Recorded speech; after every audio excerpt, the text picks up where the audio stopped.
Ahora, en Te Digo la Otra, la entrevista central.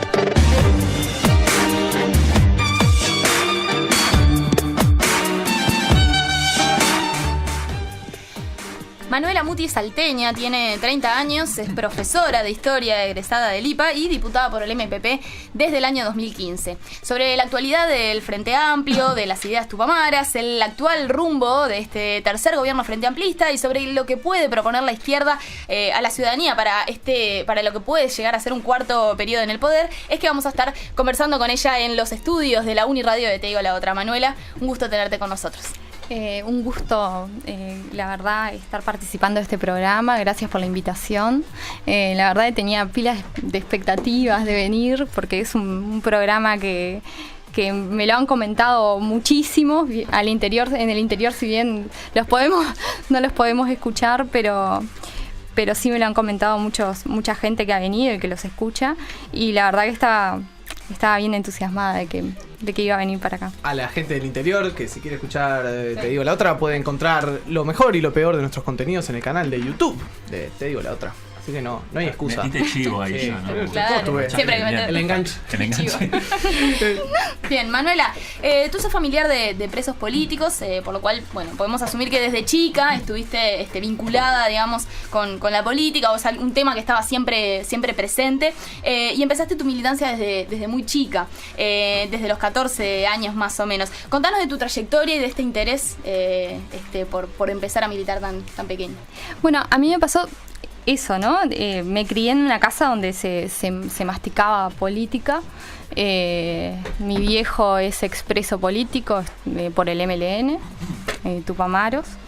Y bueno, y cuando sale de la cárcel, conoce a mi hermosa mamá, se enamora, ¿no? Como esas películas románticas y eso, y me tienen a mí y a mi hermana, que es lo mejor que les pasó en su vida. Y bueno, y en el interior, la verdad que ser hija de un preso hace unos años era una situación que, o sea, no era lo mismo que en Montevideo, ¿no? Inclusive cuesta muchísimo desestructurar algunas cosas ahí en el interior. Yo recuerdo por ejemplo, los taxistas en Salto cuando yo era chica, que pasaban y gritaban cualquier cosa, nos tiraban basura en la puerta, un montón de actitudes de desprecio, ¿no? por ser hijos o por ser tupamaros. Y la verdad que se hacía bastante difícil en esa familia no saber qué era lo que había pasado, porque claramente desde chiquita, cuando ves que la actitud que tenés, padres que no mandan a sus hijos a tu cumpleaños y que dicen que es porque sos tupamaro, bueno, ahí empezás a preguntar, che, ¿pero qué es esto, no? Que tengo lepra, un cuarto ojo, ¿qué es lo que está pasando? Y bueno, entonces me involucré desde chica, primero investigando de qué eran los tupamaros, de qué era la izquierda, de qué pensaba la izquierda en el departamento de Salto y en el país. Y bueno, y me fui metiendo, y me pasó una vez que ya estando en el liceo, sobre todo en primero del liceo, primero, segundo, yo fui al Liceo 3, un liceo en donde van por lo general gente de afuera, de las chacras, trabajadores rurales, la mayoría, peones de estancia y de chacras. Y bueno, y me empecé a sentir más de cerca algunas injusticias que me golpeaban directamente con mis compañeros de clase. Me pasó que la realidad, por ejemplo, de los ladrilleros en Barrio La Tablada para mí fue determinante, de las mujeres de Barrio La Tablada y de Barrio Caballero, que queda cerca del liceo, y bueno, y eso llevó a que me empiece a plantear de por qué no existía un gremio en el liceo. Y le preguntaba a mi padre, y mi padre me decía sí, porque cuando yo tenía tu edad, en realidad formamos un gremio, que fue el gremio de la EOL, la Asociación de Estudiantes José Maní Llerena, y yo decía, pero esto no existe más. Y bueno, y nos empezamos a juntar con algunos, me arrimé con gurises de la universidad que ya tenían militancia estudiantil, nosotros en el liceo no la teníamos, Y empezamos a juntar una barra de gurises que queríamos participar desde otro lugar, organizando el gremio del liceo, y empezamos a pelear por el boleto estudiantil gratuito para los estudiantes liceales y de UTU en ese gremio que formamos. Empezó una movida bastante linda y por primera vez empezamos a formar en Salto los jóvenes del MPP, y porque empezamos a plantearnos que era muy difícil que los gurises entremos al MPP en una estructura donde eran todos veteranos. El que no había estado preso en realidad había estado cerca, y el que no había militado durante la dictadura y no había caído, y tenían miles de historias sobre el lomo que nosotros no teníamos, miles de líos también desde que venían desde la cárcel que nosotros no conocíamos. Y era bastante bravo meterse en esa interna, casi que era una picadora de carne, y sobrevivir y salir invicto. Y ahí medio que empezamos a formar esos grupitos juveniles que terminaron definiendo en gran parte el que permanezca en la militancia, ¿no? Y Manuela, ¿cómo es tu lectura también como militante del MLN y hoy en día obviamente también como profe de historia? ¿Cuál es tu lectura histórica de la deriva que tomó la guerrilla tupamara en los años 60? Vos, viéndolo desde hoy, en perspectiva histórica, ¿qué pensás que el MLN Tupamaros le aportó al Uruguay? ¿Qué legado dejó, positivo o negativo, para el Uruguay? Yo creo que un legado positivo es algo que nosotros siempre decimos, que es ser con un poco de ego, ¿no? Uh-huh. Ser flora autóctona nacional, decimos nosotros a veces, porque en realidad es que no respondíamos a ninguna casa central. Y creo que eso veníamos de una izquierda europeizada, en un contexto de partidos que tenían casas centrales muy fuertes, y plantearse una organización nacional que no respondía a grandes lineamientos centrales a nivel mundial, y que se planteaba una estrategia que no estaba marcada por nada, y que te plantea que las palabras nos separan pero que los hechos nos unen. O sea, la forma de concebir la realidad y de entender la práctica en ese momento nos unían, y digo nos porque me siento parte.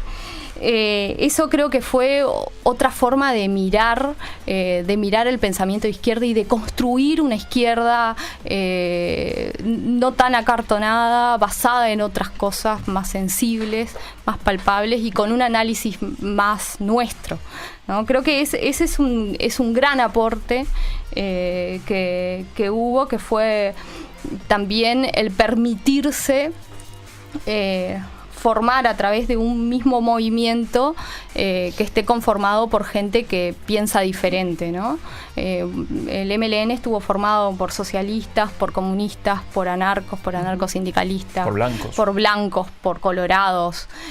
O sea, juntó un montón de gente que en ese momento entendía de determinada forma la acción política y la política, y hacía determinadas lecturas acerca de la realidad nacional, y la logró juntar para plantearse un plan de acción. Creo que eso es algo que entrega el MLN a la izquierda, ¿no? Que es la forma de romper con estructuras muy partidarias, muy marcadas, que respondían a concepciones que formaron y que son de la cuna de la izquierda a nivel mundial, pero que claramente estaban alineados en ese momento a la Unión Soviética, al proceso de la Revolución Cubana, y bueno, y al mismo tiempo logró sostener esa idea que también tiene la izquierda y que tiene la izquierda a nivel mundial, de esa idea internacionalista, ¿no? La idea del internacionalismo, que lo toma del Che, de la solidaridad internacional, que al mismo tiempo rompe con casas centrales, pero se abre al resto de América Latina. Y creo que sumó muchísimo, no solo a los procesos nacionales, sino a procesos de América Latina en general, ¿no?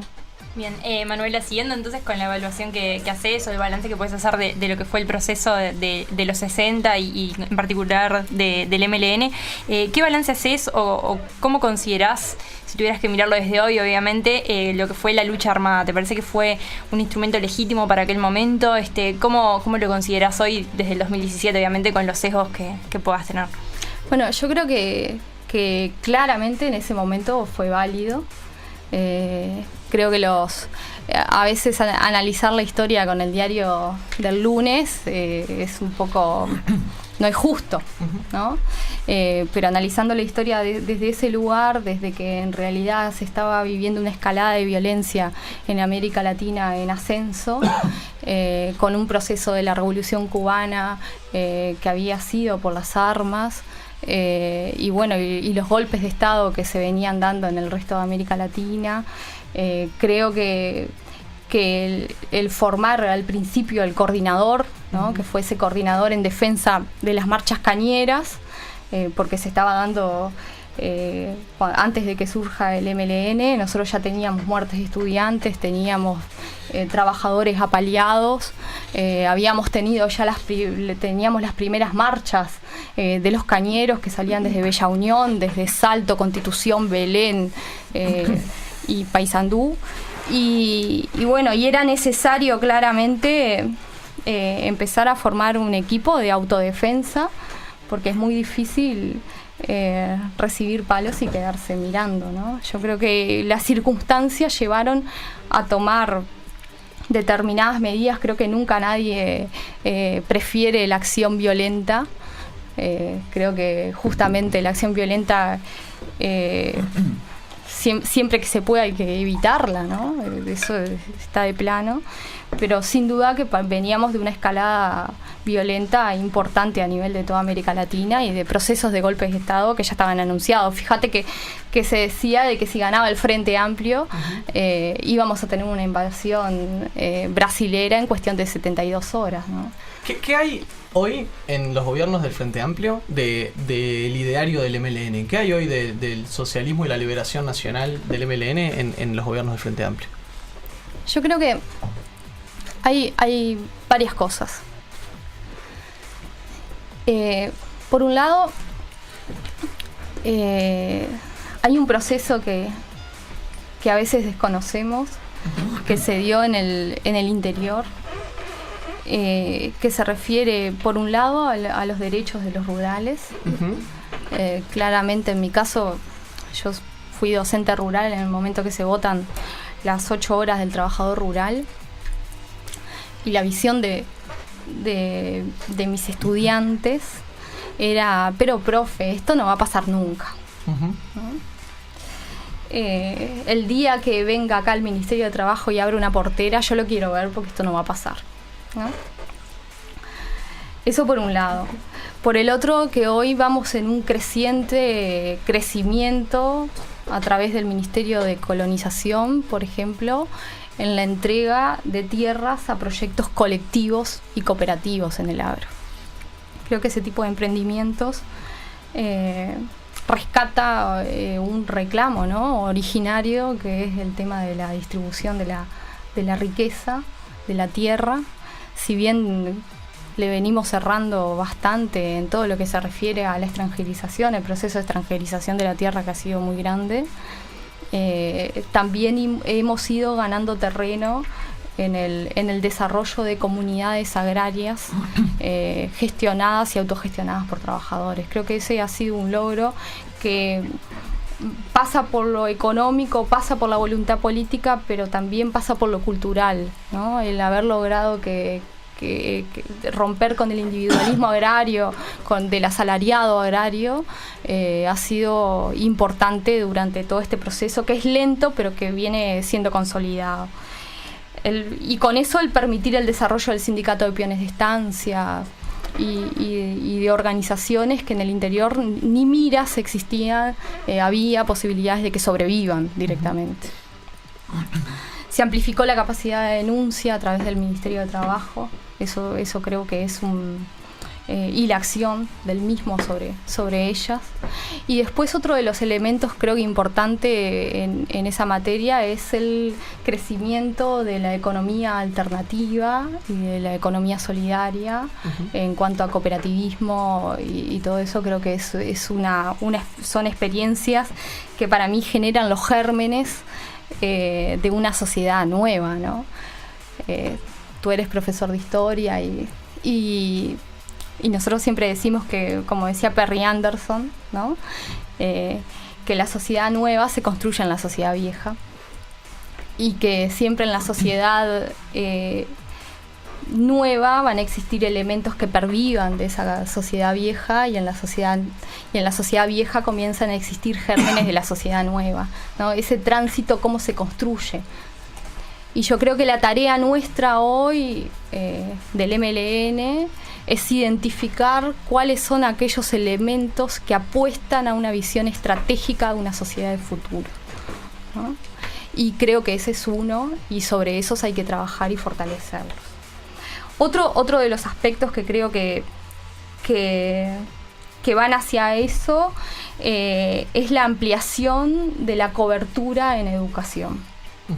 ¿No? Yo creo que hoy el tener 30.000 estudiantes más a nivel secundario, el lograr por primera vez que la educación llegue al medio rural de Salto y de Artigas en ciclo básico, creo que es, para mí, si bien podemos decir que tenemos miles de carencias en materia educativa, para mí eso es un salto cualitativo muy importante en algunos lugares, para eliminar algunas postergaciones que son históricas, ¿no?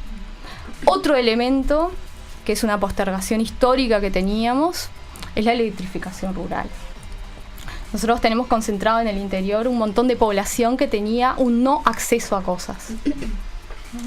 Y hoy tienen acceso a la salud, tienen acceso a la educación y van a tener acceso a la electrificación. Y bueno, esos son cambios que a veces desde una matriz urbana no los vemos, desde una cabeza urbana no los vemos, y que quien empieza a vincularse con el resto del territorio, te empezás a dar cuenta que llegaste al 2015, 2016, 2017 y todavía en algunos departamentos como el mío que tenés 1.000 kilómetros sin electrificar, ¿no? Y bueno, 1.000 kilómetros es ir y volver de Salta a Montevideo, porque queda 500 kilómetros. Entonces creo que hay un montón de cambios que hemos ganado en equidad, en democratización, que van hacia esa visión que tiene el MLN y que recogen esa visión de ese habrá patria para todos, ¿no? Cuando decimos, bueno, vamos a construir esos derechos, tenemos muchos derechos, pero hay que construir que esos sean oportunidades también, ¿no? Manuela, la renovación generacional que está teniendo el MPP y que por un tema de biología va a tener a futuro, ¿está acompañada también o va a estar acompañada por una renovación ideológica? Y en el caso de que lo esté, ¿hacia dónde iría? Yo creo, a ver, claramente el MLN y el MPP tienen una renovación ideológica todos los días, acompañada por generaciones nuevas que entran y por generaciones viejas que cambian su forma de pensar y que se ayornan a los tiempos que corren, y por el debate ideológico y porque la situación y la coyuntura amerita que vos cambies, ¿no? Creo que ningún partido político o organización política puede pretender vivir inmóvil y estático en sus concepciones ideológicas, sino que tiene que estar en constante debate, en constante movimiento y en constante recambio. Para mí el recambio a nivel etario, a nivel generacional es estratégico, porque si no, no tenés quien te tome la bandera, ¿no? Si no, estás condenado al fracaso, a la muerte como organización política, porque se mueren los viejos y no queda nada, ¿no? Entonces es estratégico poder formar y darle entrada a las nuevas generaciones, y creo que en eso el MPP está haciendo un trabajo intencionado hacia ahí, que es importante, y claramente nosotros le metemos color, ¿no? Yo creo que los jóvenes aportamos otra forma de ver el mundo de estas generaciones y enriquecemos muchísimo el pensamiento de la organización. Yo te levanto de lo mismo que decía Jonah, de esa pregunta.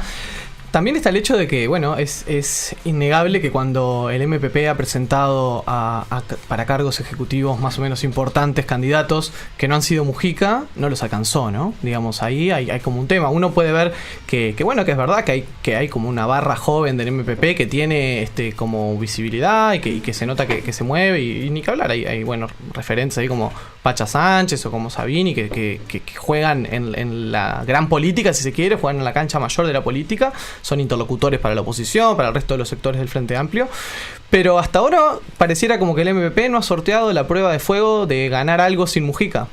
¿Vos cómo lo ves eso? ¿Cómo lo analizás? ¿Y qué proyección le ves a un futuro MPP sin Mujica?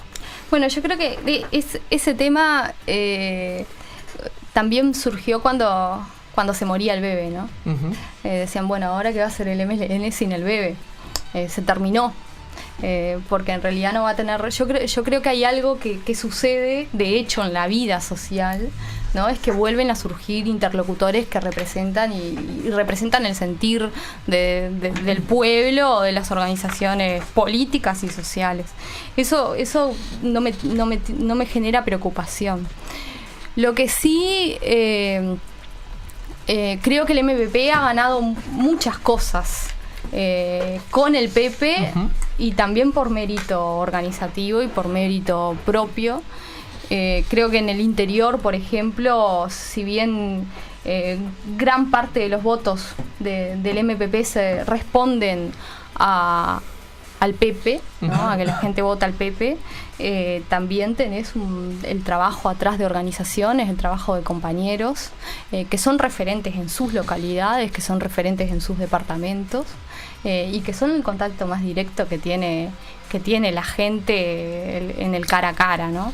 Creo que eso, y después el PP expresa una forma de hacer política que no es solo de él, que no es producto espontáneo de él, sino que es producto de una forma de entender la política por parte del MLN y del MPP. Así que, por mi parte, creo que el MPP sin el PP va a sobrevivir, va adentro de la interna nuestra, no existen ese tipo de caudillismo. En realidad, uh-huh, somos bastante llanos a la hora del debate y de la discusión, sino que son cuestiones que se generan desde afuera, ¿no? La importancia que tiene este compañero a nivel social y a nivel de nosotros mismos, en el pensamiento, en la claridad meridiana que tiene a la hora de plantear las cosas. Y sin duda que va a ser difícil, muy difícil, pero hay muchísimos compañeros que creo que el objetivo nuestro es que no vamos a dejar que se muera esta organización con más gente o con menos gente arriba, pero que vamos a estar debatiendo y dando la pelea en los lugares donde la tengamos que dar, tratando de estar a la altura de las circunstancias, ¿no? Con respecto a la participación de las mujeres, te quería consultar porque en realidad han habido muchas mujeres notorias del MPP, por ejemplo, ahora Topolansky, que llegó a la vicepresidencia de la República, que han alcanzado lugares importantes, pero no parecen tener incorporado como la perspectiva de género dentro de su discurso. No se definen, por lo menos muchas de ellas públicamente, como feministas, ni parecen tener la agenda de género así como de repente sí se puede ver en otras mujeres políticas dentro del Frente Amplio. Te quería consultar si vos te considerás feminista y qué, digamos, lugar te parece que ocupa la lucha feminista dentro del MPP. Bueno, yo me considero feminista, sí. Creo que el feminismo en el MPP en parte se practica a veces, por más que tengamos, por ejemplo, que me digas, bueno, Lucía, no se dice feminista, ¿no? Pero de hecho Lucía ha impuesto como mujer, ha impuesto, la verdad, muchísimas cosas a nivel de la organización, y si no se dice feminista, pero a la interna actúa como una mujer muy, muy, muy potente, muy pesada, y que ha dado lugar a muchas compañeras, ¿no? Entonces hay una cosa que tiene que ver con la práctica y hay otra cosa que tiene que ver con lo discursivo, ¿no? Creo que el MPP ha hecho un trabajo intencionado de género importante. No es casualidad que en el litoral las candidatas a diputadas éramos todas mujeres, por parte del MPP, y no era por la cuota, uh-huh, sino que es porque antes de plantearse la cuota había habido un trabajo intencionado en las organizaciones políticas para generar espacios que permitan la participación activa de las compañeras, ¿no? Creo que hoy en día, con la cuota o sin la cuota, nosotros tenemos un número importantísimo de compañeras participando de la actividad política, tanto en diputados, pero también, sobre todo, en la dirección nacional. Nosotros hoy, la dirección nacional del MPP es casi paritaria, ¿no? Y sin embargo no se propuso ser paritaria. Salió paritaria porque tenemos un alto número de compañeras que participan y que se sienten cómodas participando. Y tenemos Frente de Género, Violeta Cetelich, donde discute los temas de género, donde tenemos propuestas concretas. Lo que nosotros ponemos sobre la mesa desde el MPP con el tema género y participación de la mujer, es que la participación de la mujer tiene que empezar desde otros lugares, que a veces son más básicos y más llanos, ¿no? Para una compañera llegar al Parlamento, antes tiene que haber podido ir a una reunión, y si es madre sola, poder, como en mi caso, que soy divorciada, poder llevarlo a Facundo a las reuniones, ¿no? Y tener un lugar donde dejarlo, donde se sienta cómodo. Quedarme tranquila que de alguna forma entre todos nos vamos a solucionar la comida después de que termine la reunión, ¿no? Y le vamos a dar de comer a mi gurí todos juntos, ¿no? Y esas cosas requieren de la comprensión más inmediata tanto de las mujeres como de los varones que participan en un espacio. Y requieren debate ideológico, que es mucho más básico que la llegada al Parlamento, que es muchísimo más básico que la cuota de género, que la paridad, ¿no? Requiere que la mujer rural pueda participar de esos espacios también. Requiere romper el machismo con nuestros propios compañeros en nuestra casa. Y bueno, eso es un debate que se da también por otros lugares. Entonces, estamos de acuerdo con una política de cuotas, pero nuestra política de género en realidad va apuntada hacia los lugares previos para que eso suceda, ¿no? Porque ¿qué es romper el machismo interno? ¿Qué es romper la sociedad patriarcal desde lo cultural y desde otros lugares que disputan también el poder? Porque el poder se disputa así en el Parlamento, ¿no? El poder burgués, como le dicen. Pero el poder real también se disputa en otros espacios, que son en nuestro hogar, en nuestros centros de estudio, en todos los lugares donde se organiza la sociedad y donde las mujeres y los hombres participamos, ¿no? Entonces, esa es un poco la visión que ha desarrollado el MPP y planteándose el debate de género desde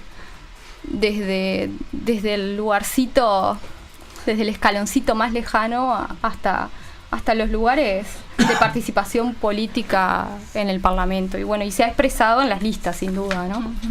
Bien, Manuela, te traslado, digamos, te concentro en estos 15, en lo que van a ser 15 años de gobierno Frente Amplista, en este último periodo, ¿verdad? En el tercero. Donde, bueno, una de las críticas más fuertes desde la oposición, pero que también ronda en diversos espacios políticos, es el tema de la agenda, ¿verdad? La agenda del Frente Amplio y el hecho de que, bueno, este tercer gobierno se quedó sin agenda y no tiene mucho más para andar. ¿Qué análisis haces vos al respecto de esto? Y si te parece que sí es cierto, puede haber algún decrecimiento en un montón de cambios que puedan haberse generado en esta primera década y ahora se vieran un poco estancados. ¿Cómo la ves tú? Bueno, yo creo que agenda tenemos, ¿no? Mientras existan injusticias, creo que la izquierda va a tener agenda. Mientras exista vida habrá esperanza, ¿no? Más o menos. Claro, ¿no? Nosotros vamos a tener una agenda que va a ser combatir esas injusticias y plantearse planes de acción para desarrollar políticas que permitan democratizar la sociedad.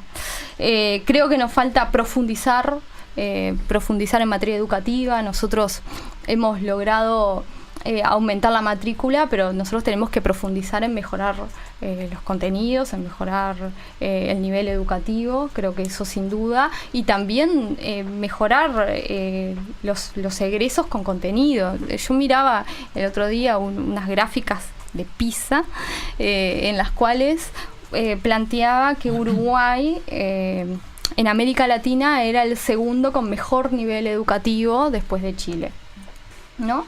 Y en esa gráfica decían, al mismo tiempo planteaban que éramos los que teníamos menor egreso de toda América Latina, menor cantidad de egresos, o sea que la crítica que nos hacen de que egresamos gente sin conocimientos, en realidad se contrastaba con eso, porque tengo bajo nivel de egreso y un alto nivel educativo. Ese era uno de los aspectos, pero sin duda que si nos comparamos con el pasado, ¿no? Podemos decir que la educación cambió, que el nivel educativo claramente cambió, que la gente que llegó a la educación también cambió, que hubo un crecimiento cuantitativo que se expresa dentro de las aulas, que se expresa cuando te queda chica la infraestructura, ¿no? Y el plantearse a ampliar la cobertura y generar desarrollos a nivel educativo sostenidos, ¿no? Implica tener mayor porcentaje del PBI para la educación, implica lograr llegar a esa meta, y bueno, ese es un desafío de agenda que pero nosotros tenemos. Así lleguemos al 6, nosotros hoy necesitamos invertir muchísimo más. ¿Y no sentís que en comparación Vázquez 2 ha tenido, digamos, menos logros para mostrar que los primeros dos gobiernos del Frente Amplio, Vázquez 1 y Mujica? Y yo creo que tenemos otra realidad económica, claramente también, ¿no? Eso, creo que hemos avanzado muchísimo en derechos, pero que sin duda hay algo en lo cual todavía no le hincamos el diente, y hoy lo planteaba en una reunión, que es, por ejemplo, la matriz productiva.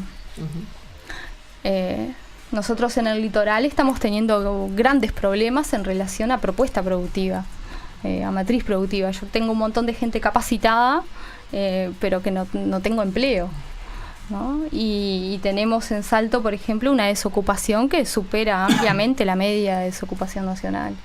Entonces hoy uno de los grandes desafíos de la izquierda, creo yo, es poner sobre el debate público nuevamente el país productivo al cual aspiramos, y la matriz productiva de algunas regiones específicas, ¿no? Porque la mayoría de las inversiones terminan viniendo para el lugar donde son más viables, que son cerca del puerto. Y bueno, y después también que hay algo que yo lo digo, lo repito y lo vuelvo a decir, porque lo escuché de mis mayores, que Dios está en todas partes, pero resuelve y decide en Montevideo, y eso pasa también con las inversiones. Y cortito, mujer, joven y del interior, en un parlamento de hombres, generalmente de la zona de Montevideo y veteranos. ¿Cómo te recibió el parlamento y si te es fácil o difícil participar, hablar, que te escuchen, proponer, más allá de que formás parte de una organización política que cuando tiene no me su río peso? me escuchan. Después de ese episodio cambió algo en la cotidiana, te digo, en la vivencia dentro del Parlamento. Hice pública mi simpatía después de ese episodio. No, creo que primero yo jugué con ventaja, me parece, cuando llegué al Parlamento, que es que soy mujer joven del interior, y a eso le agrego madre también, porque no es fácil compatibilizar la militancia con la maternidad, con ser mamá.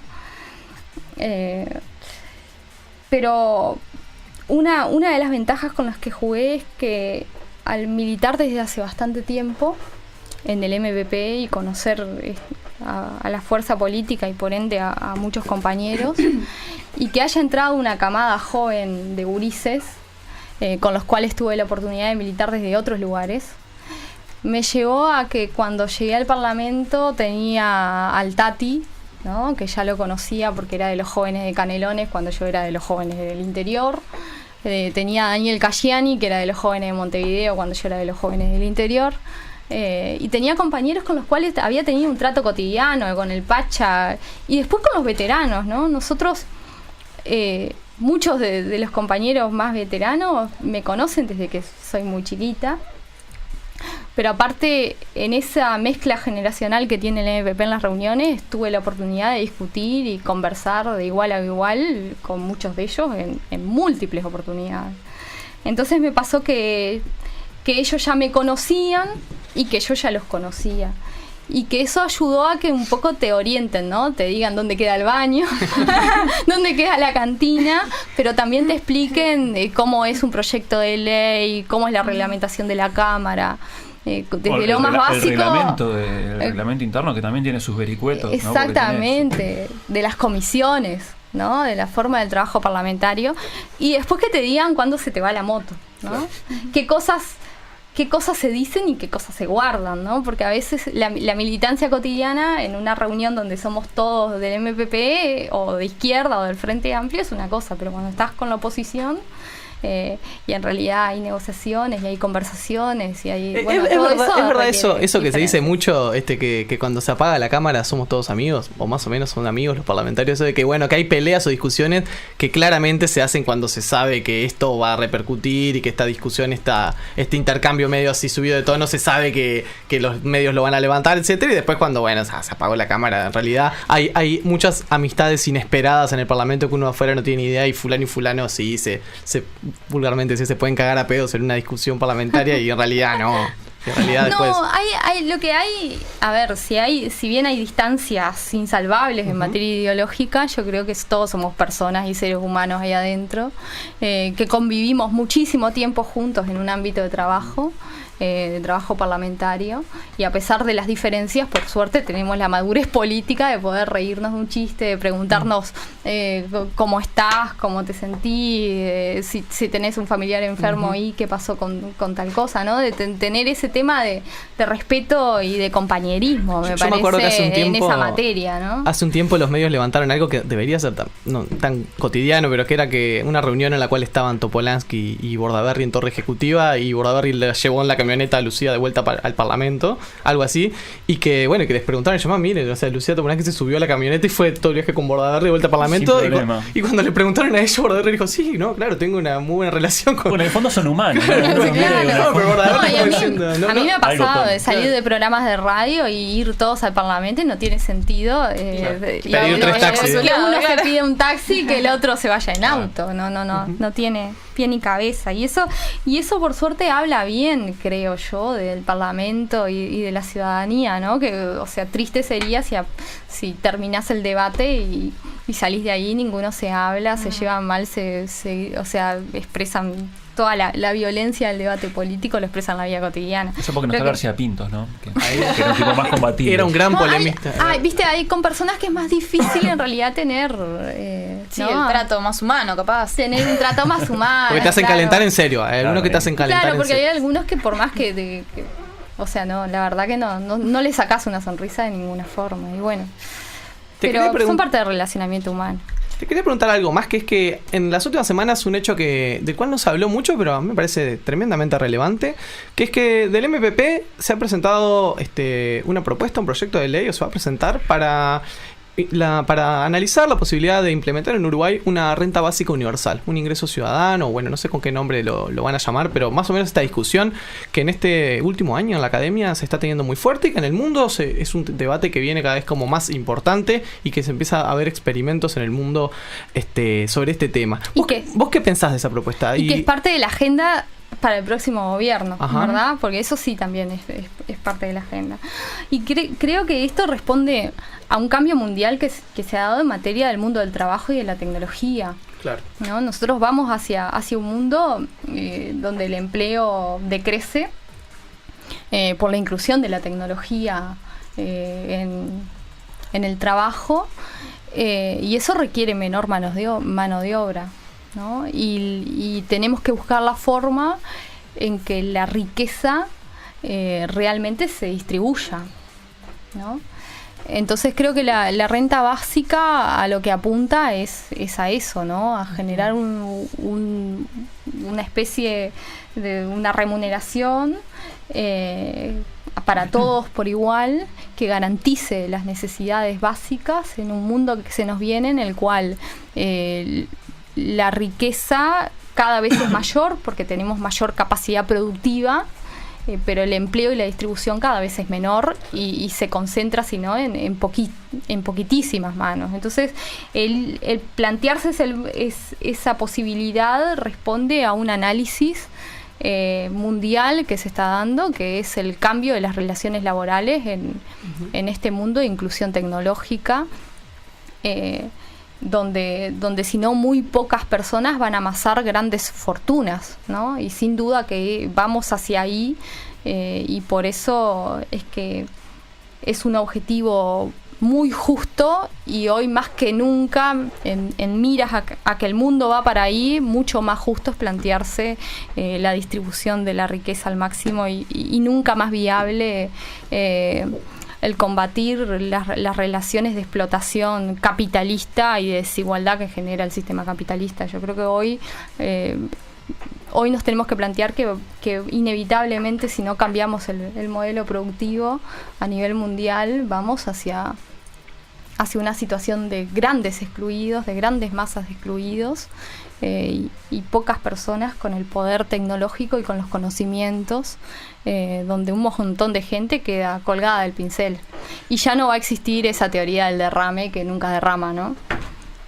Sobre esto de la renta básica, y retomando algunas cosas que decías, ¿no te parece que sería como, lo planteo de esta forma, algo contradictorio o irónico que la renta básica no sea un logro político en base a un principio de justicia, y si sea una consecuencia de un estado avanzado del capitalismo? Es decir, que sean las condiciones económicas o la modificación en el mercado laboral lo que lleve a sostener este capitalismo y este mercado, y por eso la renta básica, y no que sea un logro desde la izquierda o desde el progresismo, desde el punto de vista político, donde detrás haya un principio de justicia distributiva en este caso. Y son ambas cosas.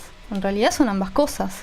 O sea, nosotros analizamos de que vamos hacia un mundo cada vez más desigual, y que eso se va a potenciar, y que hoy el problema que tenemos en Salto, cuando se nos achica la zafra de la naranja, dentro de poco directamente vas a tener que necesitar solo un poco de mano de obra para que levante la fruta, pero después ya nadie en el packing, ¿no? Entonces, bueno, tenés un tema de justicia social claramente ahí, que se refiere a la distribución de la riqueza, que está en debate, ¿no? Entonces, creo que el motivo real es porque queremos una sociedad más justa, y no solo porque el sistema capitalista va hacia otro lado, porque si no, lo que te puedes plantear perfectamente es dejar que el sistema corra y que esa gente quede colgada, ¿no? Yo creo que lo que nos mueve claramente es un ideal de justicia y de distribución. Y el derecho hasta el propio derecho a la vida, ¿no? El derecho de un ciudadano de permanecer con vida, sea cual sea su situación en el mercado laboral, ¿no? Ni siquiera el derecho, la oportunidad. El derecho lo tenemos todos, pero muy poca gente termina teniendo la oportunidad real de hacerlo eficiente, ¿no? Es como cuando decimos el derecho a la educación, sí, lo tenemos todo. Ahora, si no tenés ciclo básico en determinados lugares, es muy difícil que esa gente acceda al ciclo básico. Y bueno, creo que la ampliación en materia de oportunidades nos hace más democráticos, ¿no? Bien, para terminar, Manuela, es ineludible que te preguntemos por el tema candidaturas. Mucho se ha conversado en los últimos días, en realidad, como que Mujica deja la puerta entreabierta de si va a ser o no candidato para 2019, y es inevitable que comentemos, bueno, por un lado, si ¿qué se te tira parece? Sanguinetti, dice que va a ser candidato. Sería como un revival tremendo. Pero estaría divino. Sanguinetti, La lucha a muerte. Sanguinetti y Mujica. Yo sé que digo acá.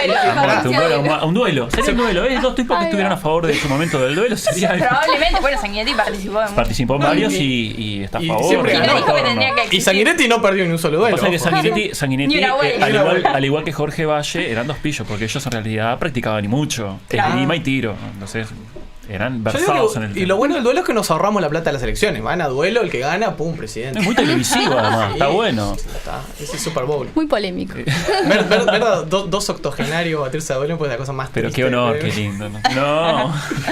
Bueno, pero más allá de lo que termine sucediendo con Sanguinetti en particular, es inevitable que planteemos el tema candidaturas dentro del Frente Amplio. Mujica y Astori parecen no estar descartados del todo, a pesar de su edad. El propio Mujica no ha cerrado la puerta al 100%. ¿Qué te parece que va a hacer el MVP con el tema candidaturas? Y bueno, yo creo que primero que es algo que yo no puedo hablar en nombre del MPP en esto, porque es un debate que el MPP todavía no dio. ¿no? Entonces, ¿Qué te gustaría que pasara? Yo creo que independientemente si está muy buena la idea del duelo. ¿Le tenés fe al Pepe en ese duelo? Yo le tengo mucha fe al Pepe en ese duelo. Sobre todo después de escuchar las últimas intervenciones de Sanguinetti, lo cual me demuestra que claramente el Pepe le puede ganar. Pero no, independientemente de eso, creo que debemos apuntar necesariamente a un tema de recambios. Ojalá la sociedad en general, ¿no?, en la política, logre construir figuras de recambio, porque es estratégico para nosotros, para la permanencia de las organizaciones políticas, y creo que sería muy bueno empezar a construir una imagen. Claro que si la construís desde hoy, desde el pique, les das mucho tiempo para destruírtela, ¿no? Para buscarle el pelo al huevo. Es por eso que el MPP no está tirando nombres al tablero, porque se nota ahí algo de que está todo el mundo en la danza de nombres, y parece y el MPP está actuando pareciera como con extrema prudencia en ese sentido, ¿no? Como que a nadie se le escapa el del MP un nombre para tirar arriba de la mesa. Yo la pregunta que te hago es, ¿eso es una decisión deliberada del MPP de no tirar nombres arriba de la mesa? Yo creo que es una actitud concienzuda de muchos compañeros, de que sabemos que si tirás nombres sobre la mesa a ese compañero, en realidad lo estás poniendo en la picota pública, capaz antes de tiempo. ¿Tendría que haber una mujer en la fórmula presidencial? Y ojalá que haya una compañera en la fórmula presidencial. Yo creo que es muy importante también ser y parecer, ¿no? O sea, ese concepto de bueno, cuando tú me planteabas si el MPP era feminista, yo creo que somos feministas en la acción política, y estaría muy bueno que se exprese también en una fórmula. Ojalá haya una compañera en la fórmula presidencial. Te tiro Carolina Cose. ¿Qué te parecería Carolina Cose para componer una fórmula presidencial? Y yo creo que puede ser una de las tantas compañeras. Hay muchas. Hay muchas compañeras en la izquierda, por suerte. Es bastante rico el abanico para elegir, y la construcción tiene que ser una construcción no de la prensa, sino que tiene que ser una construcción orgánica y social, ¿no? Orgánica de las organizaciones políticas de consenso, y social porque o sea, vos no inventás a alguien de la noche a la mañana. Así que... No te vamos a sacar más nombres que ese. No me van a sacar más nombres porque no. Hay cosas que uno no tiene ganas de decir. Acá tenemos un compañero que no vino hoy, que él está lanzando la candidatura de Irupe Busetti. Mirá. Yo porque sé que Emiliano nos está escuchando y quiero, Emiliano, decirte que no nos olvidamos de vos ni de tu con Irupe. Irupe Busetti, sí, que tómenla, la danza de nombres, capaz que Irupe apoya, porque ya hay un movimiento, una organización que la está sosteniendo de abajo, y que bueno, ojo. Ojalá el MP tome ese nombre y algunos otros.